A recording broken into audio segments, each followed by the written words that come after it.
Hola, ¿qué tal? Bienvenida, bienvenido a este nuevo episodio de Los colores del arco iris, el podcast que sirve para ayudar a familias de niños y niñas autistas al principio del camino, cuando se están dando cuenta de la condición de su peque y están un poco perdidos. Y también pretendo en este podcast dar voz y un altavoz a gente que hable en primera persona de su condición autista para poder aprender de ellos, porque no he aprendido de nadie más tanto como he podido aprender de los autistas adultos que están en redes y que hablan de ellos en primera persona.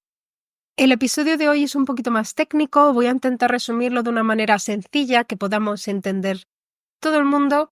Hablaré de un concepto que he hablado desde el capítulo 1 y que lo tengo muy presente en mi vida diaria con mi hija autista, con Alex, y es el perfil sensorial. Voy a hablar del perfil sensorial y también voy a tocar otro concepto que va muy hilado, que son los desafíos del procesamiento sensorial. Todo, como veis, tiene una palabra en común, sensorial, y es que, como bien sabemos, las personas autistas no perciben el mundo de la misma manera que una persona no autista. En muchos sentidos, el abanico es amplísimo. No solo son la vista, puede ser el tacto, el olfato, la manera de procesar y de entender todos los estímulos que vienen a lo largo de nuestro día, que son miles. Ellos lo perciben de una manera distinta, lo regulan de una manera distinta y hay veces que hay que ayudarles a esa regulación. Sobre todo cuando son niños pequeños, porque como bien sabemos, un niño pequeño de por sí necesita ayuda para regularse. Los bebés lloran para absolutamente todo. Los bebés se comportan distinto, estén con quien estén, porque normalmente cuando están con mamá o papá o quien sea su principal figura de apego suelen portarse un poquito peor, eso lo pongo entre comillas porque ya sabemos que se ponen más gachosillos y lloran un poco más, porque ahí es donde están liberando toda la energía que han estado guardando durante todo el día o todo el rato que han estado sin verles.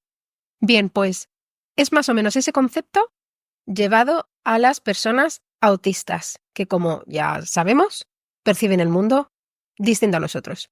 Y esto para los padres puede suponer un estrés.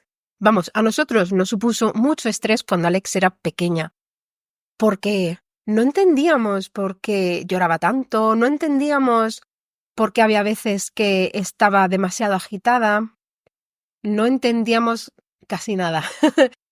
Y al principio es normal, al principio del camino se está muy perdido, al principio del camino no se tiene ni idea, y en cierta manera nosotros también pecamos un poco de intentar acoplarla a la vida de un niño normal, vuelvo a poner comillas, para ver si se acostumbraba o para ver si como que así se calmaba un poco, ¿verdad?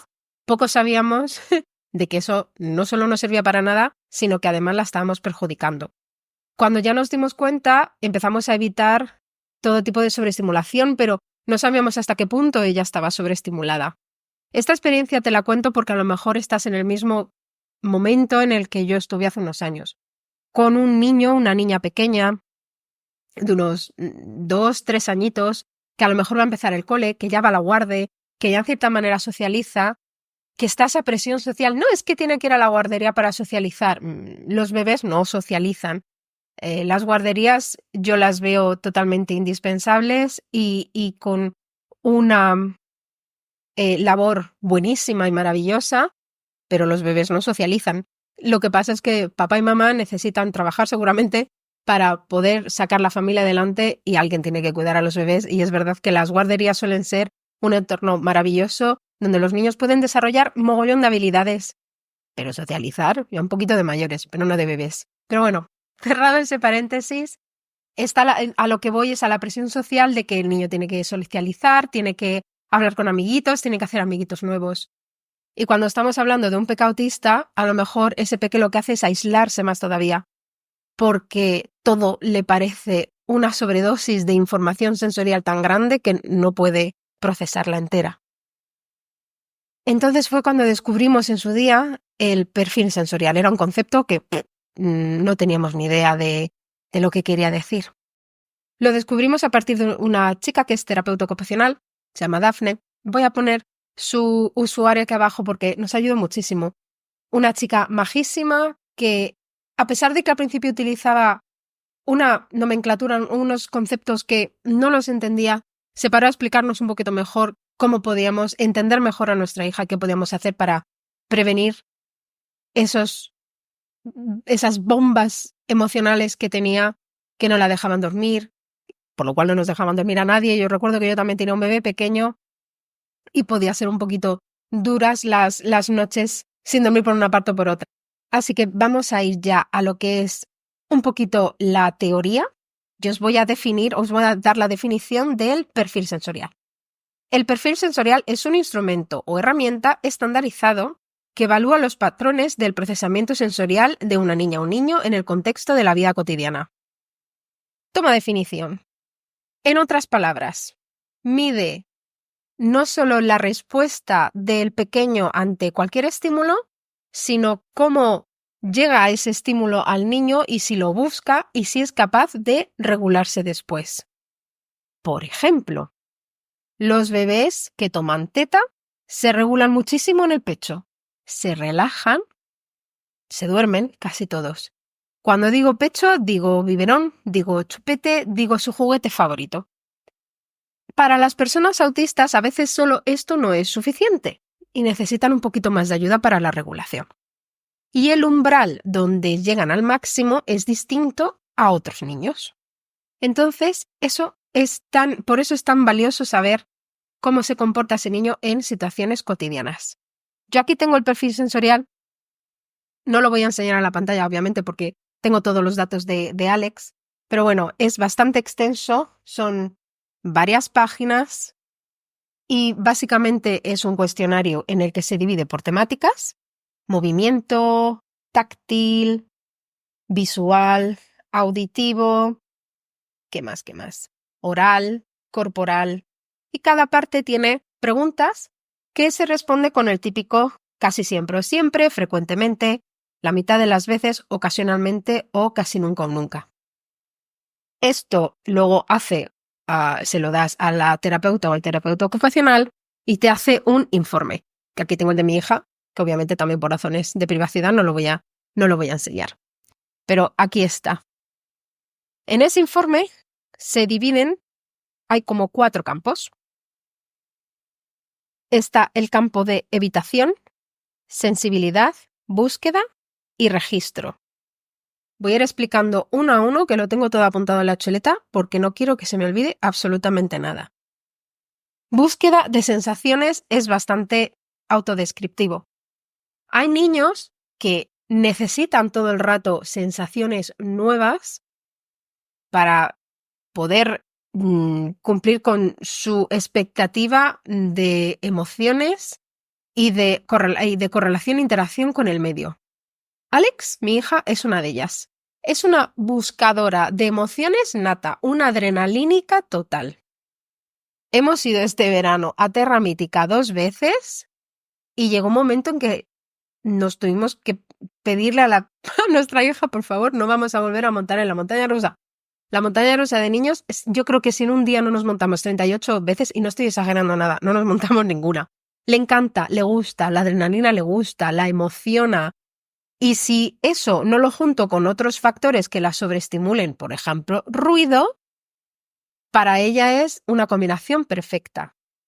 Por ejemplo, si la llevo a una feria donde hay un ruido brutal, es estridente, hay luces por todos los lados, hay mucha más gente, ella entonces no lo pasa bien al cabo de un rato y nos la tenemos que llevar pronto. Entonces nos montamos en pocas atracciones y nos vamos.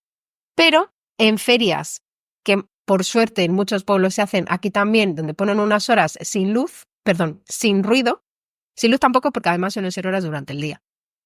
Vamos siempre y nos quedamos todo el rato porque ella obtiene esa dosis de emoción y de estímulos que necesita sin la sobrecarga sensorial que para ella supone, ella en concreto, los ruidos y las luces. Entonces ella es una buscadora nata. Hay niños que es todo lo contrario, son muy evitativos, que es otra parte del perfil sensorial, te da otra puntuación, entonces se sabe si ya tu hijo es buscador o evitativo. Alex hay veces que evita, nadie nunca es 100% de una parte del perfil sensorial, pero Alex cuando evita es porque sé que ha buscado tanto que se ha pasado. Entonces tenemos ciertas cositas en casa que ella usa cuando no quiere saber nada de nadie. Normalmente es cuando utiliza el huevo de Ikea. Tenemos un huevo de Ikea que se baja un toldito. Bueno, pues ella se encierra ahí, se baja, ya sabe que no quiere saber nada del mundo. Necesita un momento de calma y necesita que la dejes tranquila porque se ha pasado. Ella ahí tiene su rato y aún así le da vueltas.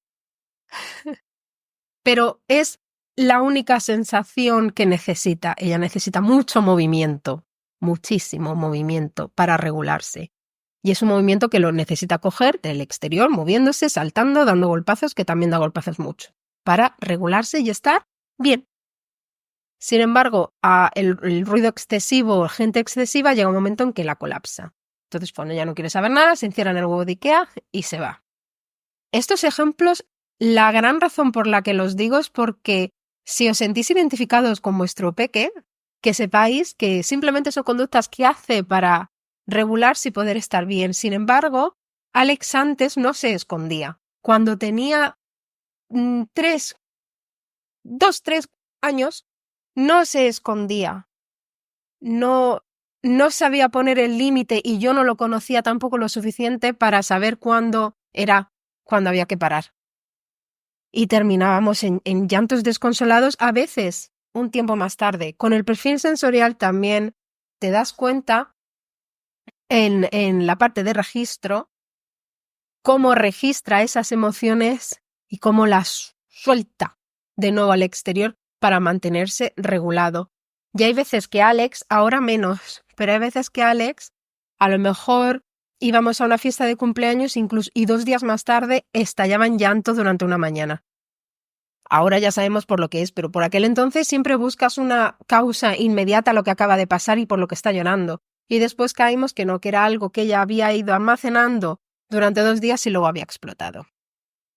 De nuevo, espero que realmente te sientas como papá o mamá identificado con esto y os pueda ayudar en cómo ver que vuestro hijo no está roto ni está mal, simplemente está intentando encontrar su manera de regular y os necesita para que podáis ayudarle a regularle y estar totalmente bien y a gusto. Después está la parte de sensibilidad, que la parte de sensibilidad es cómo te afectan los estímulos. Entonces tienes tus preguntas que ahí están lo de los sentidos y ahí te da una puntuación, entonces ya sabes cómo te afectan los estímulos. Y por último está la evitación. También bastante fácil de entender. Entonces, búsqueda, evitación, registro y sensibilidad. Eso da una puntuación y en un cuadrante vuestro peque tendrá una puntuación más alta o más baja en cada uno de esos campos y ahí le podréis conocer muchísimo mejor y lo que es más importante, os da la clave, porque para eso está el profesional, el terapeuta o la terapeuta ocupacional os da la clave para que le ayudéis a vuestro peque a regularse si en alguno de esos campos la puntuación es muy alta y hay que no bajarla, es simplemente que vuestro peque no sabe hacerlo de manera natural y normal, hay que enseñarle. A la anticipación con Alex ayudó muchísimo para no solo la evitación, sino la sensibilidad que tenía hacia algunos estímulos. Luego también empezamos a utilizar mucho una manta de peso por las noches. Ahora lo utilizo a veces, en invierno obviamente, en verano imposible porque es una manta de peso, pesa 2,5 kilos, en adultos pesa más. Creo que lo suyo es cogerla como máximo de un 10% del peso de la persona. Mi hija no pesa 25 kilos, andará ahora por ahí, pero esa manta la tenemos varios años. Pero bueno, la poníamos un ratito por la noche porque a ella el ejercer una presión controlada y pequeña al final de la noche cuando estaba muy agitada, la relajaba, bajar a tierra. Yo ese concepto a mí me encanta. Y ahora que ya está llegando el fresquito, de hecho este episodio se publicará en Navidades, pues por las noches ahora se la vuelvo a poner un ratito, luego se la quito. No duerme toda la noche con ella. A veces hay personas que sí, pero ella no hace falta y con el difusor y con eso duerme bastante mejor. Espero que el concepto de perfil sensorial haya quedado más o menos claro. De nuevo, os remito a contactar con cualquier terapeuta ocupacional que tenga conocimiento sobre el perfil sensorial y le podéis pedir información. pero lo veo una herramienta tan potente para nuestros peques autistas que, por norma general, además, algunos, como mi hija, no son verbales. Ella está empezando ahora a decir algunas palabras, pero todavía no oye las frases y todavía no habla frases enteras. Entonces, cuando era pequeña, no teníamos ni idea de lo que le pasaba. Ni idea. Y esto es una herramienta tan grande para poder comprenderlos que es que me parece hasta egoísta no tener que compartirlo con el resto. Y los desafíos en el procesamiento sensorial es básicamente va al hilo. Es un desafío que tiene ese peque o esa peque sobre algo que está pasando, que pasa en su entorno y hay que ayudarle. Entonces, de nuevo, los terapeutas ocupacionales os hablarán los columpios, por ejemplo, estos columpios que se ven de tela para poder regularles también. Obviamente hay una explicación científica detrás, pero yo creo que no soy la persona indicada para explicar científicamente sobre el sistema vestibular y sobre absolutamente toda la fisiología que hay detrás de esto. Así que, de nuevo, mi ilusión es poder traer a alguien experto que nos pueda hablar de esto largo y entendido, porque es una maravilla y es fascinante. Es fascinante poder tener las herramientas que ayudan a tu hijo a estar tranquilo y relajado. Porque necesitan nuestra ayuda para poder conseguir ese estado de relajación, para poder seguir, poder focalizarse en sus intereses que tengan en ese momento, para usar su hiperfoco, para dar sus muestras de cariño al resto, para sonreír, para jugar, para estar bien, simplemente. Y de nuevo, la aromaterapia para mí juega un papel importantísimo en esta regulación tras esos desafíos que tiene Alex, porque me ayuda a bajar la tierra y me ayuda a crear un ambiente precioso para que ella, después de un tiempo, después de sobrepasarse un poquito, porque a veces es inevitable, el colegio per se es un sitio donde se sobreestimula. Por definición, están muchas horas fuera, hay música, hay mucha gente, hay mucho ruido. Entonces, cuando viene a casa, hay veces que viene demasiado agitada, contenta, pero agitada. Y bueno, pues bajamos un poquito porque queda el resto de la tarde y no está bien ir acumulando para luego, pues tranquilamente, cuando llegue la hora de dormir, nos vamos a dormir. Espero que te hayan quedado más o menos esos conceptos, que te hayas podido identificar con lo que a mí me pasaba y que sepas que hay maneras para poder ayudarte a comprender a tu hijo o tu hija autista mejor de lo que sin ellos puedes hacer. Y te da unas claves tan importantes para vuestro bienestar que te lo recomiendo 100%. Espero que estéis teniendo unas buenas fiestas y nos vemos la semana que viene. Chao.